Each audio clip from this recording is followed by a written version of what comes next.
저자를 쫓아가! Hello guys, video देखने से पहले इस मूवी के फर्स्ट पार्ट को जरूर देखें, तभी आपको वीडियो अच्छे से समझ आएगी। तो चलो हम बात कर लेते हैं एलेनॉइड बैक टू द फ्यूचर, जो कि एलेनॉइड का सेकंड पार्ट है। हम लिहान को देखते हैं, वो अभी भी पास्ट में फंसी हुई थी और उसे पकड़ने के लिए कई सारे लोग उसके पीछे थे। तभी वहाँ दो लोग आते हैं। वो लिहान को पकड़ना चाहते थे क्योंकि खंजर अभी भी उसी के पास था, पर उन्हें नहीं पता था कि वो उनसे लड़ने में काफी माहिर है। वो उन लोगों को बहुत अच्छा मजा चखाती है और वो खुद उनसे काफी बहादुरी से लड़ते हैं। वो कहते हैं मेरा पीछा मत करो, नहीं तो मैं इससे भी बुरा हाल करूंगी। इसके बाद हम मुरुक को भी देखते हैं। वो बेहोश था और मैडम ब्लैक उसे होश में लाने की कोशिश कर रही थी। उन्हें भी लग रहा था कि कोई एलियन इसकी बॉडी में है। तभी उसे होश आ जाता है। वो जाजांग के बारे में पूछने लगता है। जाजांग एक आदमी था जिसके अंदर भी एक एलियन था। वही एक ओल्ड लेडी बताती है कि एक अजीब से आदमी ने जाजांग की जगह ले ली और वो अपने डेंटिकल से सबको मारने लगा था, और तो उसने एक आदमी की आंखें भी फोड़ दी थी। वो औरत बताती है कि एलियन जिसकी भी बॉडी में था वो जाजांग को बता रहा था कि वो लोग उसी खंजर की मदद से वापस जाएंगे फ्यूचर में, पर फिलहाल कंट्रोलर अभी भी मुरुक की बॉडी में था, इसीलिए वो लोग उसके बिना नहीं जा सकते। तो इसीलिए ब्लैक एंड ब्लू को लगता है कि हमें पहले मुरुक को मार देना चाहिए, लेकिन वो उसे कुछ करे इससे पहले वो वहाँ से जा चुका था। दूसरी तरफ हम उसी आदमी को देखते हैं जिसकी आंखें एलियन ने फोड़ दी थी, और अब ये भी हमारी कहानी का मेन हिस्सा है। उसे पता चलता है कि जिस लड़की के पास वो खंजर है, उस खंजर से उसकी आंखें ठीक हो सकती है, इसीलिए अब उसे भी वो खंजर चाहिए था। मुरुक एक जगह आ चुका था और वो बैठकर सोचने लगता है कि मुझे पता लगाना होगा कि मेरे अंदर ऐसा क्या है। और तभी मैडम ब्लैक एंड ब्लू उसके पास आकर बातें करने लगते हैं। वो कहते हैं उन्हें पता लगाना है कि वो मॉन्स्टर उसे कैसे कंट्रोल कर रहा है। और फिर वो लोग उसके फैन से उसके साथी को निकालने लगते हैं, लेकिन मुरुक फैन ले लेता है और वहाँ से जाने लगता है, पर वो लोग भी उसे जाने नहीं देते और उससे लड़ने लगते हैं। लेकिन तभी मुरुक के फैन से वेपन्स निकलने लगते हैं और वो भी उनसे लड़ता है। वो अपने आप को कंट्रोल नहीं कर पा रहा था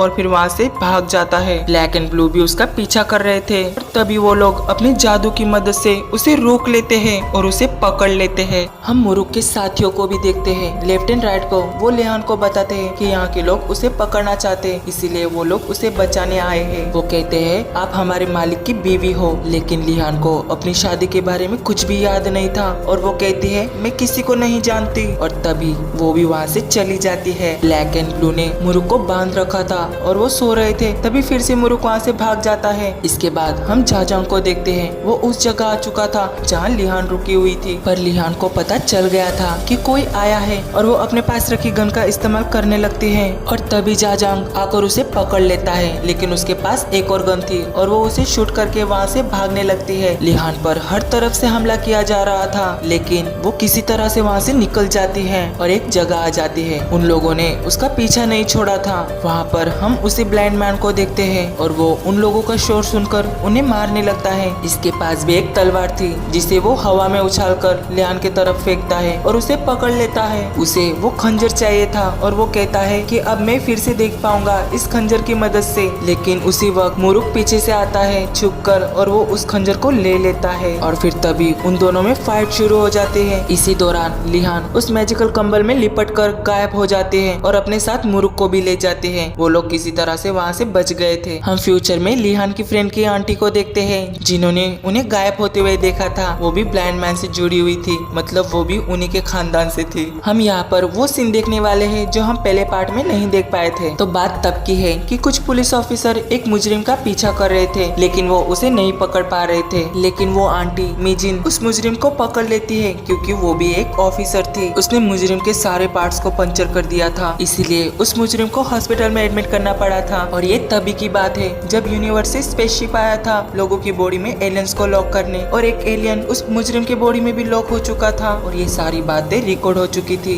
लिहान के फोन में। मिजिन वहाँ लिहान को भी देखते हैं, लेकिन वो उस पर ज्यादा ध्यान नहीं देती, और फिर उसे पता चलता है कि वो आदमी तो वहाँ से भाग चुका है और उसे वहाँ गार्ड भी दिखाई देता है, इसीलिए वो वापस घर आ जाती है। और तभी उसे सारी सच्चाई पता चल जाती है कि यहाँ क्या हो रहा है, और फिर फिर तब से लेकर यहाँ क्या हुआ था ये हम सभी जानते हैं। So let's continue. हम फिर से पास्ट में देखते हैं कि मुरुक लियान को बता रहा था कि वो उसे जानता है, बस लियान को याद नहीं था। तभी गहराई से सोचने पर उसे सब कुछ याद आ जाता है कि लियान आज उसी की वजह से जिंदा है और वो उससे दोबारा मिलकर काफी खुश थी। वो उसे गले लगा लेती है, लेकिन तभी मुरुक ये भी कहता है कि उस रात एलियन उसकी बॉडी में घुस चुका था और अब वो उसके कंट्रोल में है। ये सुनकर बेचारी लियान उदास हो जाती है, लेकिन एक रास्ता था, अगर मुरुक इससे पहले खुद को मार दे तो एलियन भी मर सकता है। लेकिन लियान ऐसा नहीं होने देना चाहती थी। वो कहती है उसे तुम अपने शरीर में रहने दो, तुम ऐसे भी जिंदा रह पाओगे और तो मैं तुम्हें मरने भी नहीं दूंगी, तुमने मुझे बचाया है। और वो मुरुक से खंजर लेकर वहाँ से चली जाती है। कुछ टाइम बाद मुरुक और उसके साथी बैठकर खाना खा रहे थे। वहीं कुछ लोग लियान के बारे में बातें कर रहे थे उसे पकड़ने की, इसलिए मुरुक को बेचैनी हो रही थी कहीं उसे वो लोग पकड़ ना ले। इसलिए वो वापस लियान के पास आ जाता है और कहता है कि तुम्हारी जान को खतरा है, इसलिए मुझे तुम्हारे साथ ही रहना होगा। वो कहता है मैं तुम्हारा साथ भी दूंगा थंडर को ढूंढने में। फिर कुछ टाइम बाद मुरुक के साथियों को दो लोग दिखाई देते हैं जो बिल्कुल उन्हीं की तरह दिख रहे थे। वो लोग उन्हें देखकर डर जाते हैं और वहाँ से भागने लगते हैं क्योंकि वो लोग उन्हीं की तरह दिखाई दे रहे थे। इसीलिए वो दोनों उनका पीछा करने लगते हैं। वो लोग कहते हैं कि हमें छोड़ दो, हमने तुम्हें 10 साल पहले देखा था। और फिर उसके पीछे दूसरा साथी भी आ जाता है, लेकिन उसी वक्त जाजांग के लोग आ जाते हैं और तीर से एक साथी को शूट कर देते हैं और एक साथी गायब हो जाता है। फिर वो गायब क्यों हुआ इसका पता भी हमें बाद में लगेगा।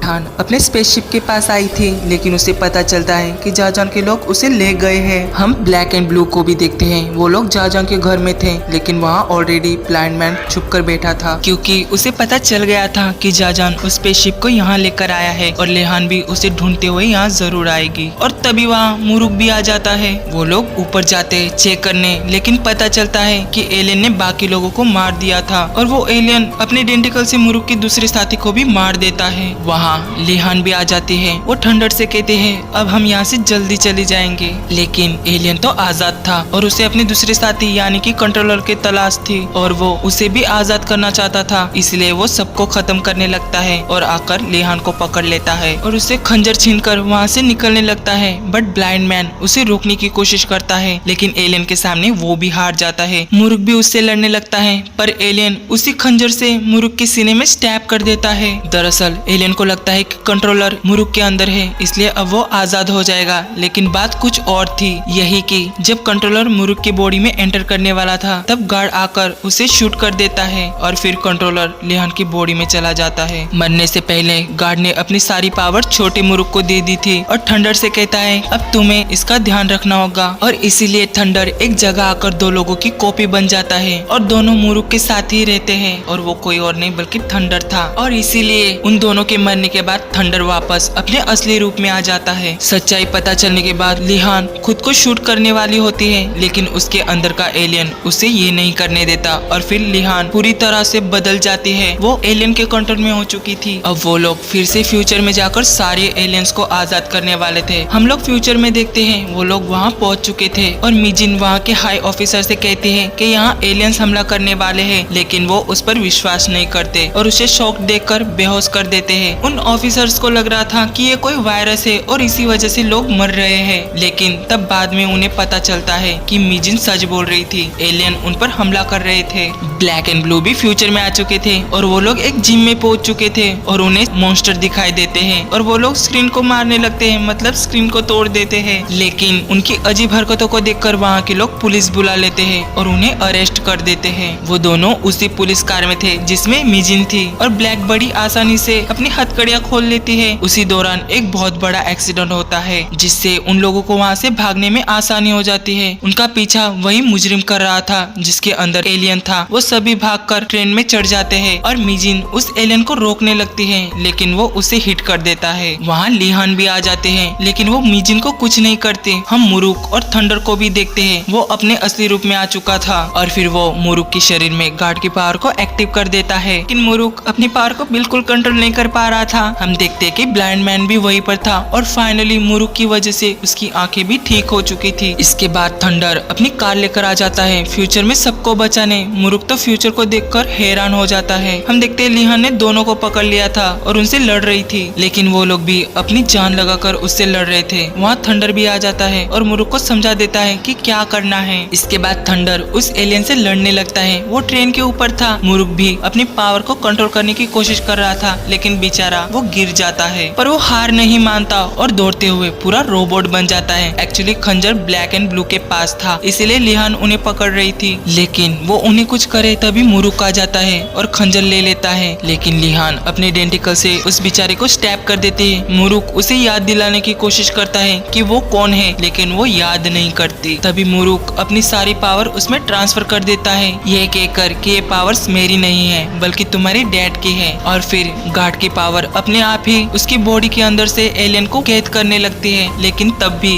दूसरा एलियन आकर उसे रोकने लगता है और उसे भी अपनी बॉडी में समा लेता है। मतलब एक बॉडी में 2 एलियंस हो चुके थे और तभी देखते ही देखते वो पूरी तरह से अपने सारे डेंटिकल्स बाहर निकाल देता है और ट्रेन पूरी तरह से टूट जाती है। अब बस कुछ ही मिनट बाकी थे उन रेड बबल्स को फूटने में और लिहान भी बेहोश थी। तभी वो एलियन जो एक साथ मिलकर एक बन चुके थे वो आकर लिहान को पकड़ लेते हैं, लेकिन ब्लैक एंड ब्लू ने भी सोच लिया था कि किसी तरह भी उन एलियंस को हराना है। वहाँ मिजिन भी आ जाते हैं और अपनी कार से एलियन को टक्कर मार देती है, जिससे लिहान उसके पकड़ से छूट जाते हैं। मिजिन के पास ब्लाइंड मैन की तलवार थी, क्योंकि ब्लाइंड मैन ने उन सभी चीजों को संभाल कर रखा था, क्योंकि उसे पता था मुरुक का फैन और ब्लैक एंड ब्लू की चीजें उन्हें फ्यूचर में काम आएगी और मिजिन भी तो उसी की ब्लड लाइन थी। और फिर मुरुक भी अपने फैन से तलवार निकाल कर लड़ने लगता है और ब्लैक एंड ब्लू भी अपनी बांसुरी बजाकर जादू करने लगते हैं, जिससे लिहान को होश आ जाता है। और फिर वो सभी लोग मिलकर उन एलियंस को हराने लगते हैं। सभी लोग मिलकर अपनी अपनी पूरी कोशिश कर रहे थे। तभी थंडर लिहान से कहता है कि खंजर को उस स्पेसशिप के रेड होल में स्टैब करो, जिससे सारे बबल्स फिर से बंद हो जाएंगे और सब कुछ खत्म हो जाएगा। लेकिन वो एलियंस उसे जाने नहीं दे रहे थे, लेकिन यहाँ सभी लोग उसकी मदद भी कर रहे थे। उन्हें रोकने में उन एलियंस को काफी मजा चखा रहे थे। और फिर लिहान किसी तरह वहाँ पहुँच जाते हैं और उस खंजर को जोर से उस होल की तरफ फेंक देती है और एलियन उस खंजर को पकड़े इससे पहले खंजर उस होल में स्टैप हो जाता है और बबल्स एक्टिवेशन बंद हो जाता है। इसके बाद सब कुछ ठीक हो जाता है। सारे एलियन मारे जा चुके थे। आखिर में थंडर कहता है कि अब मैं सबको वापस यूनिवर्स ले जाऊंगा और उन्हें वहाँ कैद कर दूंगा। और फिर इसके बाद वो सभी लोग अपने टाइम में आ जाते हैं और सब कुछ ठीक हो जाता है और थंडर भी चला जाता है। लेकिन एक बात तो थी कि पोर्टल कभी भी ओपन हो सकता था मुरुक के लिए, इसीलिए वो वापस आता है फ्यूचर में लिहान से मिलने और हमारी कहानी यही खत्म होती है। Thank you guys for watching.